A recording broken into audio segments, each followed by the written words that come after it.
passiamo a vedere cosa è stato inosservato dai comandanti sui brillamenti.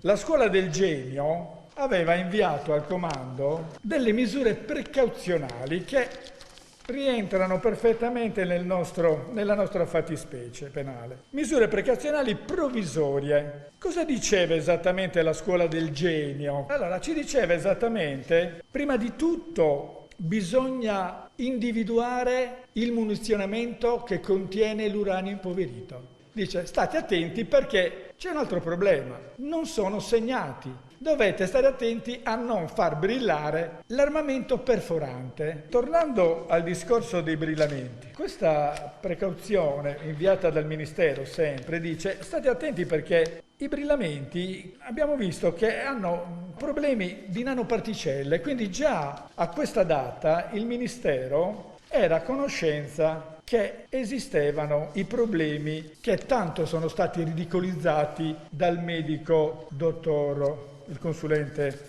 della difesa D'Aloia. Invece qui i militari, più attenti, almeno a livello diciamo di genio, dicono state attenti perché, leggo, infatti è il brillamento della massa complessiva di esplosivo che comporta gli effetti sonori e sismici in grado di interferire in modo più o meno vistoso con l'ambiente circostante. A queste cause si deve per l'appunto aggiungere la possibilità della produzione di polveri di metalli pesanti provenienti dalla rottura degli involucri e di altre parti interne. Ciò premesso, al fine di limitare il materiale coinvolto in una singola esplosione, si dispone che sul territorio nazionale, nei poligoni, nelle aree prescelte per la distruzione, la quantità massima di esplosivo da utilizzare in un'unica soluzione in fornello caricato con diversi ordigni sia di 150 kg. 150 kg. Noi abbiamo visto detonazioni di tonnellate e tonnellate. Questi signori non sanno che a Perdas si sta attuando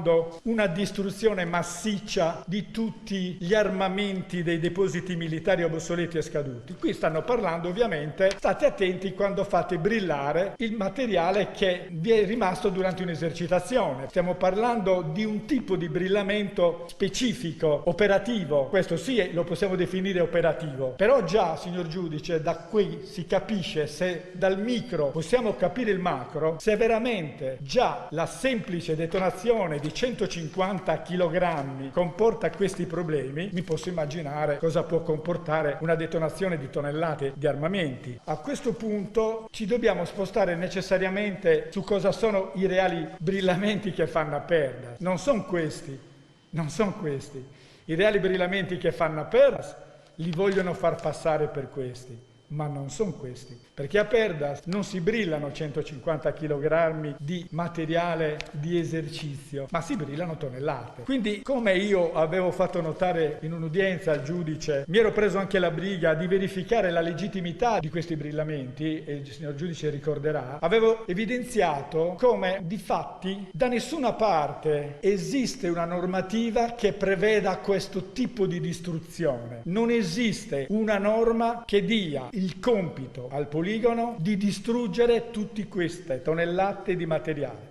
Questo materiale è stato distrutto con la qualifica di esercitazioni EOD, esplosioni di armi da guerra, tecniche di distruzione e così via. La difesa come vuole giustificare e legittimare questi brillamenti? E li legittima dicendo che comunque la SMD 014, emanata dal generale Mosca Moschin, nel riepilogare i compiti inserisce nell'incisino che avevamo discusso tante volte, anche per comunque dà la possibilità di smaltire, di dismettere e di alienare. Questi sono i termini che utilizza. Allora, principalmente, signor giudice, avevo fatto presente chiaramente che i termini dismettere e alienare nulla avevano a che fare con la distruzione e gli avevo prodotto una serie di documenti che provavano cosa intendono le forze armate quando utilizzano il termine dismettere, cosa intendono quando utilizzano il termine alienare e cosa intendono quando vogliono distruggere qualcosa. Ciò nonostante, loro insistono sul fatto che questa direttiva dello Stato Maggiore firmata da Mosca Moschin che li autorizzava a questo. Dobbiamo dire che comunque il Ministro della Difesa ripilogava i compiti nel suo decreto ministeriale in 3 compiti: la sperimentale, l'operatività e le esercitazioni. Quindi in realtà non ci sono altri compiti legalmente riconosciuti dal Ministero. Se qualcuno si è presa la libertà di farne altri, sono responsabilità proprie, ma non certo in questo caso, perché il decreto ministeriale è chiaro. Quindi di conseguenza,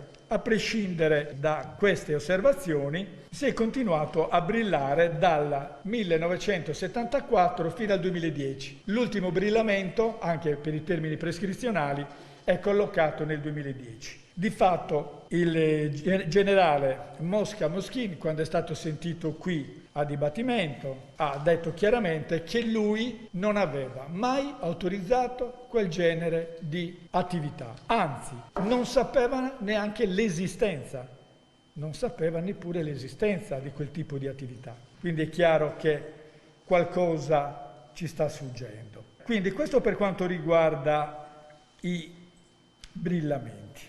Sempre per quanto riguarda i brillamenti è necessario richiamare un documento che è già stato di fatto richiamato dal pubblico ministero, ma che è giusto che venga richiamato anche da me. Stiamo parlando ovviamente della nota per il comandante. È da non svilire la nota del comandante, non va svilita, perché la nota del comandante è un sintomo chiaro, di come i comandanti, non solo chi era al comando nel dicembre del 2007, ma tutti gli altri erano a conoscenza che questa attività stava creando una serie di ansie, di preoccupazioni per i paesi limitrofi. E questo ovviamente il responsabile dell'ufficio di prevenzione e protezione non può che dirlo, non può che farlo presente. È una sua responsabilità, è un ausiliario del datore di lavoro, deve necessariamente collaborare col datore di lavoro e fa il suo lavoro. Gli fa la nota, gli dice: occhio che sento troppe lamentele, a Perda de Svogo si rompono i vetri, a Scalaplano arriva la polvere, le grotte stanno crollando, insomma c'è qualche problema, e lo evidenzia e dice appunto: mi preme rappresentarle che in dipendenza dell'esito dell'istruttoria della pratica per il rilascio del cosiddetto nulla osta ai fini della tutela ambientale, perché il nulla osta ovviamente è il provvedimento amministrativo con cui il comandante è il dominus del poligono, non si muove foglia se il comandante non vuole. Quindi nulla osta vuol dire si fanno i brillamenti se lo dico io. Quindi di conseguenza non possono venirci a dire che non erano a conoscenza delle problematiche che la gente viveva al di fuori del poligono. I quantitativi degli esplosivi che si intendono far brillare sono quantitativamente molto elevati e che i brillamenti sono caratterizzati da una cadenza temporale molto ravvicinata che verosimilmente non passerà inosservata per il notevole impatto ambientale. Alla luce degli attuali sviluppi delle problematiche ambientali e il modo strumentale con cui vengono presentate le nostre attività, è auspicabile che le modalità di attuazione delle stesse siano scrupolosamente vagliate prima che le attività trovino inizio. Infatti, questa nota è fatta per un programma di istruzioni che doveva durare 3 settimane. Il responsabile della sicurezza gli dice: andiamoci piano, diluiamo queste esplosioni nel tempo. Io gli ho prodotto la documentazione di come non solo si sono contenuti nelle 3 settimane, ma le hanno addirittura anticipate. Quindi hanno fatto più in fretta possibile. Bene, suggerisco nell'interesse dell'ente che siano opportunamente esaminati gli aspetti negativi connessi a queste attività di smaltimento di materiali esplosivi, giacché a mio parere di questi tempi per la nostra istituzione è necessario, forse indispensabile, presentare un basso profilo. Molteplici esplosioni di non lieve entità concentrate in tempi ristretti potrebbero oltremodo allarmare l'opinione pubblica con ulteriori processi mediatici a nostro carico. Quanto precede, anche in considerazione degli sforzi che sta facendo il Ministero per rasserenare gli animi e creare le condizioni di una pacifica convivenza con la società locale. Le chiedo, conclude Walter Carta, prega il comandante, le chiedo di valutare unitamente al suo staff, non ho capito quale sarebbe lo staff della sicurezza, se sappiamo benissimo è composto dal medico, dal responsabile della protezione e sicurezza e il comandante, però c'è uno staff. Vabbè, di valutare unitamente uno staff, di verificare se esistono alternative in merito, onde minimizzare gli indubbi effetti collaterali, indubbi. Bene. Come dicevo prima, signor giudice, 3 settimane dovevano durare, 2 settimane e mezzo avevano già fatto tutto, 2 settimane e mezzo avevano già smaltito tutto. Quindi cosa possiamo dire?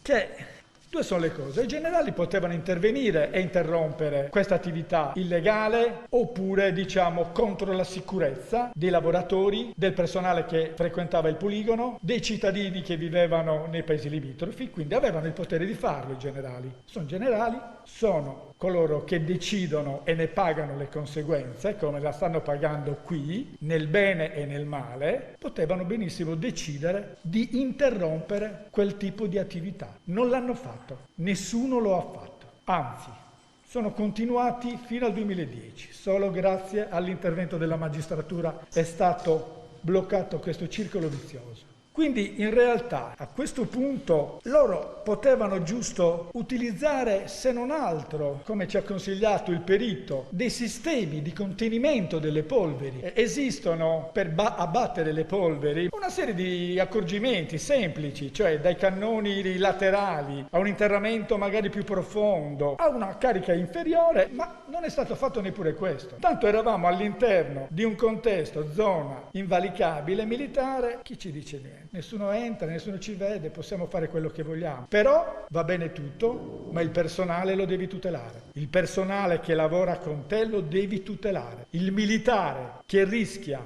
che va a far brillare quelle cariche, che raccoglie i detriti, lo devi tutelare. È un tuo obbligo, sei pagato per quello, hai una carriera per quello. Non puoi prendere solo i benefici che ti tornano comodo, devi pur fare gli obblighi che ti convengono, quelli che la legge ti impone. Nulla è stato fatto di questo, totalmente insensibili. I militari qui, tutti quelli che sono venuti, ci hanno detto chiaramente che non avevano DPI, che raccoglievano a mani nude o con qualche guanto di fortuna tutti i pezzi che derivavano dall'esplosione, e di conseguenza hanno risparmiato anche sui DPI. I soldi non mi sono stati dati, dice Ballarà.